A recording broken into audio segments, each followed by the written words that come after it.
करवीर तालुक्यातील भुये इथल्या विशाल मोहन अडसूळ याचे 9 फेब्रुवारीला रात्री अज्ञात इसमाने अपहरण केल्याची फिर्याद त्याच्या वडिलांनी करवीर पोलीस ठाण्यात दिली होती।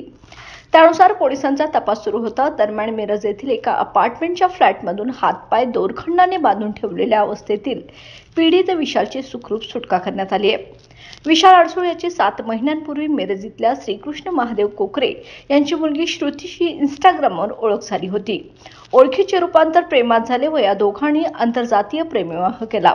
याचा राग श्रीकृष्ण कोकरे यांच्या मनात होता। जावई विशाल मोहन अडसूळ याचा काटा काढण्याच्या हेतूने भुयेवाडी कमानीजवळ 9 फेब्रुवारीला श्रीकृष्ण कोकरे यांनी साथीदारांसह त्याचे अपहरण केले।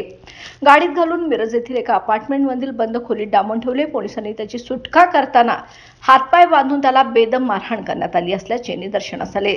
दरम्यान या प्रकरणातील संशयित आरोपी श्रीकृष्ण कोकरे, धीरज पाटील, राजेंद्र कट्टीमणी यांना स्थानिक गुन्हे शाखेच्या पोलिसांनी अटक केली आहे। या प्रकरणात आणखी 4घांची नावे निष्पन्न झाली असून त्यांचा पोलीस शोध घेत असल्याचे स्थानिक गुन्हे अन्वेषणचे निरीक्षक रवींद्र कळमकर यांनी सांगितलं।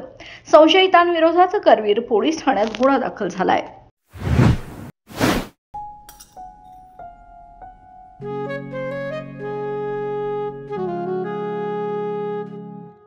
बाबा, आज येताना बासुंदी घेऊन या ना।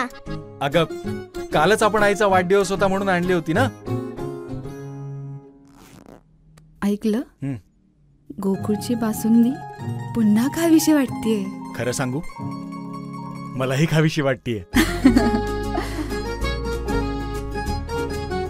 पुन्हा पुन्हा खावीशी वाटणारी गोकुळ बासुंदी।